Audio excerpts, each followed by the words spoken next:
السلام عليكم، مرحبا بكم في لاشانسون بورسون، وان شاء الله تكونوا بخير وعلى خير. اليوم ان شاء الله راح نديروا اول درس في اللغه الفرنسيه. راح نحاول ندير لكم ملخصات تاع السنه الثالثه والرابعه والخامسه ابتدائي. بالنسبه للدرس تاع نهار اليوم راح يهم بزاف الاقسام تاع السنه الثالثه ابتدائي، وراح تكون بمثابه مراجعه للاقسام الاخرى. اذا اولا راح نبداو بمدخل في اللغه الفرنسيه. راح نشوفوا الالفابي اللي هي الحروف الابجديه الفرنسيه. اذا تتكون الالفابي من 26 حرف اللي هي A B C D E F G H I J K L M N O P Q R S T U V W X Y Z. إذن هادو هما الحروف المكونة للألفابي تاعنا. هاد 26 حرف راح ينقسم إلى 2، يروح منهم 6 لي فوايال وال20 اللي بقاو يكونوا دي كونسون. واش نقصد بدي كونسون؟ دي كونسون هي حروف ساكنة، ولي فوايال هي الحروف المتحركة.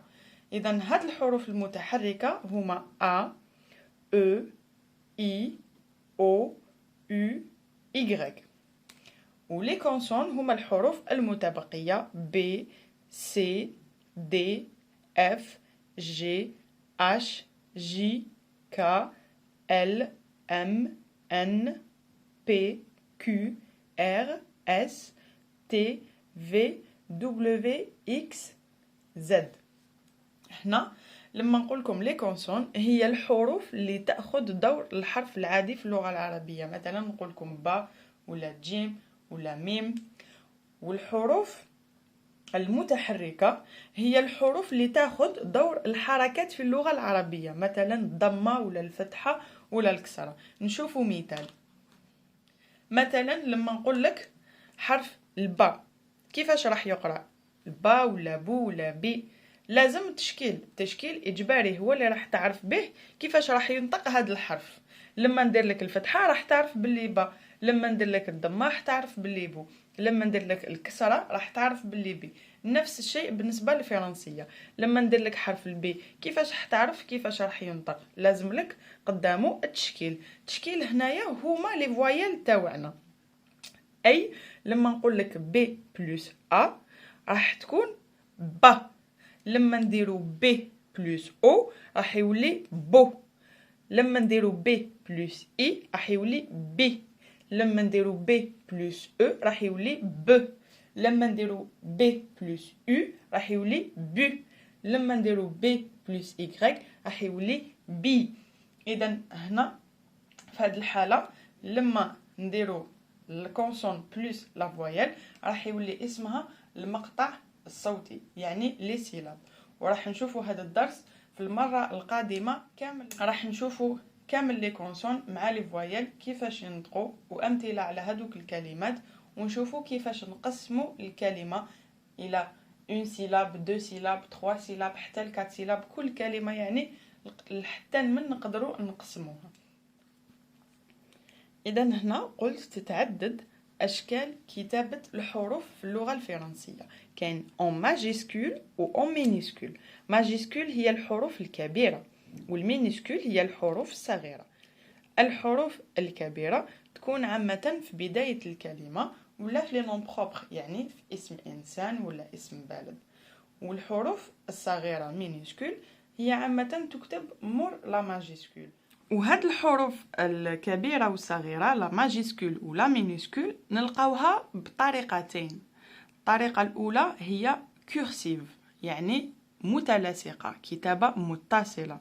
الطريقة الثانية هي سكريبت، يعني منفصلة، كتابة غير متصلة. مثال، شوفوا هنا كلمة بانان كيفاش كتبتها متلاصقة. نفس الشيء بالنسبة لكلمة بوش. هاد الكتابة المتلاصقة يعني كورسيف، مثل الكتابة تاع الكراس. لما التلميذ يجي يكتب في الكراس ما حاش يقولوا له اكتب بطريقه سكريبت منفصله. التلميذ مجبر بالكتابه بهذه الطريقه. نشوفوا سكريبت.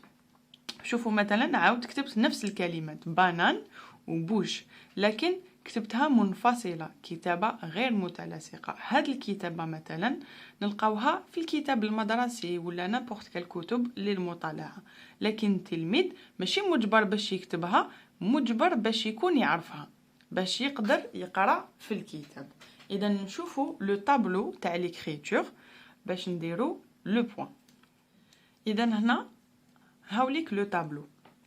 هنا عندنا مينيسكول كورسيف وهنا عندنا ماجيسكول كورسيف، يعني الكتابة المتلاصقة اللي مطالب التلميذ أنه يكتب بها في الكراس تاعو.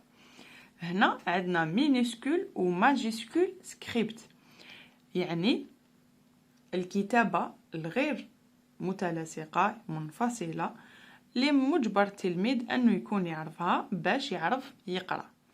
دونك نشوفوا مثلا، شوفوا الأ كيفاش نكتبوه في المينيسكول وكيفاش نكتبوه في الماجيسكول على الطريقة المتصلة الكورسيف. نفس الشيء بالنسبة للبي، السي، الدي، الأو، الأف، جي، الأش، الإي، جي، كا، ال، ام، ان، او، بي، كيو، ار، اس، تي، U, V, W, X, Y, Z. إذا راح نخلي لكم هذا لو طابلو في لا ديسكريبسيون تاع لا فيديو باش التلميذ يفرق بين الحروف وكيفاش يكتبوهم. إذا نشوفوا الآن المينيسكول والماجيسكول اون سكريبت. اون سكريبت هما اللي راهم بالزرق، واللي راهم اون كورسيف راهم باللون الوردي. بالنسبه لا ماجيسكول المينيسكول اون سكريبت شوفوا كيفاش تكون الكتابه مختلفه. والان لما تشوفوا الفرق راح تعرفوا بلي هذه الكتابه ما راحش تلقاوها في الكتب.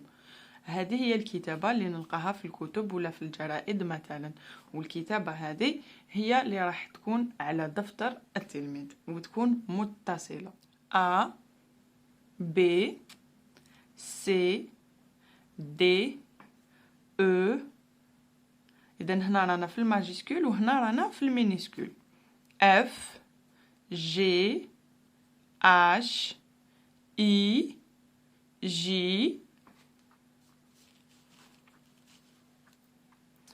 K L M N O P Q R S T U V W X Y Z.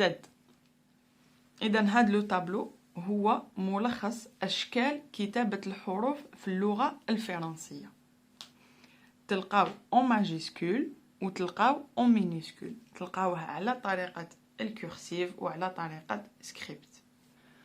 بعد ما شفنا الألفابي، شفنا لي كونسون و لي فوايل، شفنا أشكال الكتابة ماجيسكول ومينيسكول، وشفنا طريقة الكتابة اون سكريبت و اون كورسيف. نشوفوا الآن مقاييس كتابة الحروف في اللغة الفرنسية.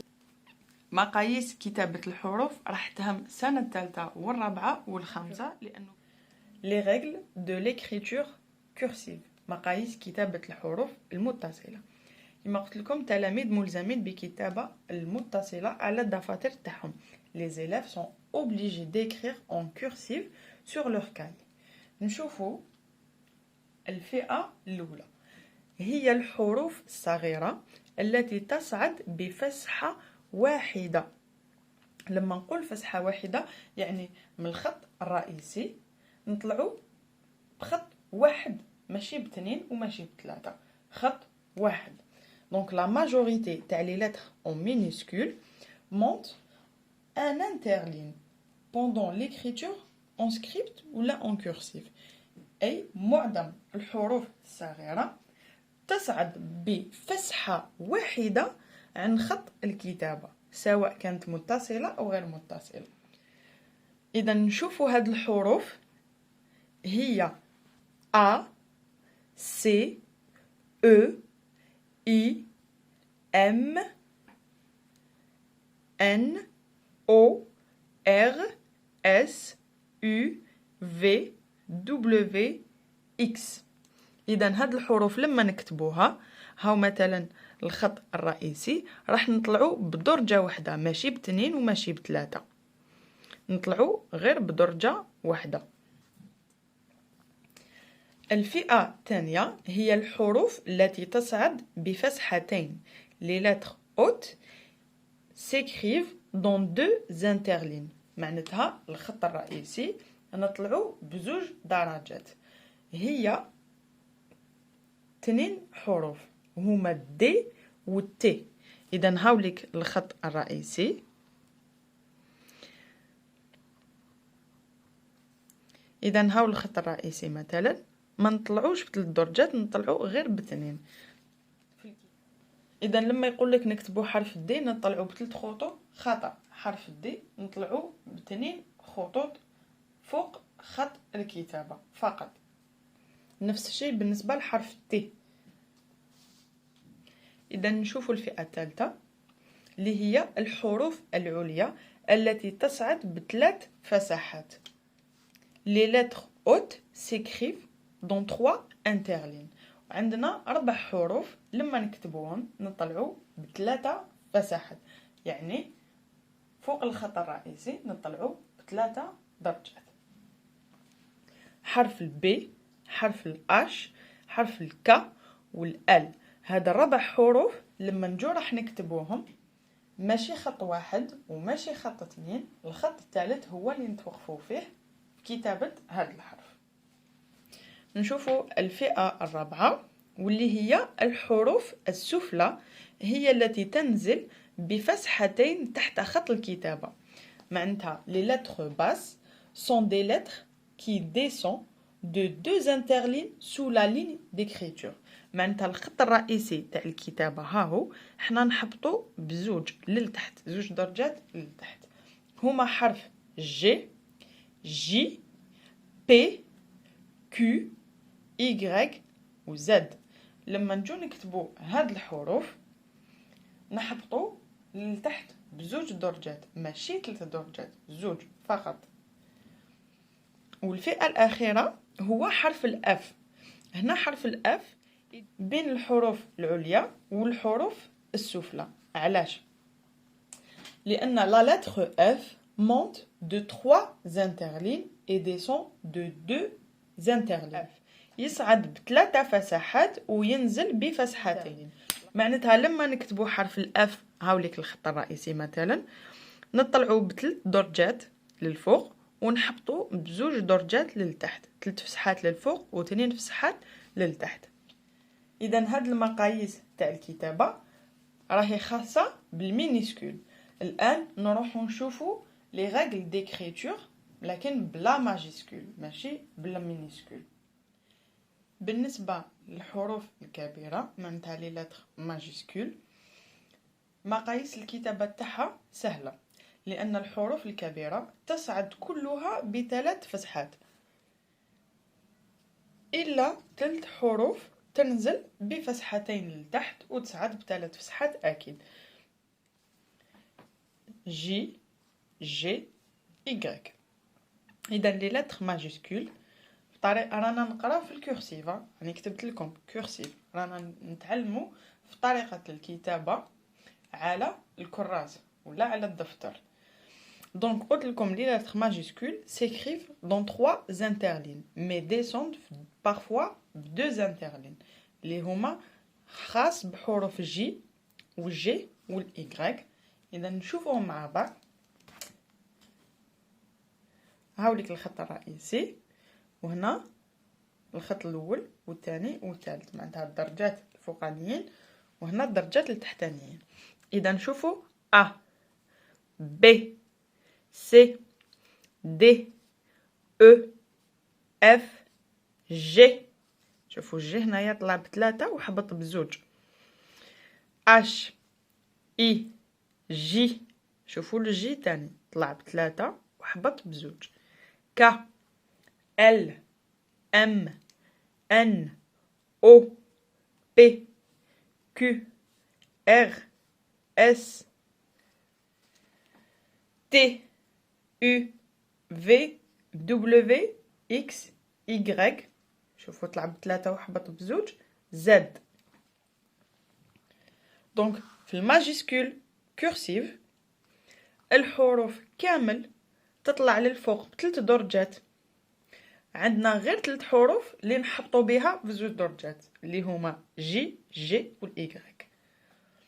راح نوضع لكم في لا ديسكريبسيون تاع لا فيديو الملخص تاع واش قرينا اليوم مع لو تابلو ديكريتور en minuscule, en majuscule, en cursive ou en script تاع كامل الحروف. وراح نوضع لكم ايضا كتاب روعة فيه كامل الحروف en majuscule و en minuscule على طريقة cursive وفق مقاييس الكتابة الصحيحة. هكذا تلميذ والطفل تاعنا تمشي يدو في الكتابة، لأنه الكتابة شيء مهم جدا. على بالي بلي يستغرق وقت باش تلميذ يشفى ويوالف على هذه المقاييس، لكن هذا هو أهم شيء، أنه تلميذ يكتب بطريقة صحيحة. نتمنى أنه الفيديو تاعنا اليوم تكونوا استفدتوا منه، واللي أول مرة يلتحق معنا في القناة نقول لك ما تنساش تابوني وتاكتيفي لا كلوش باش تتابعنا.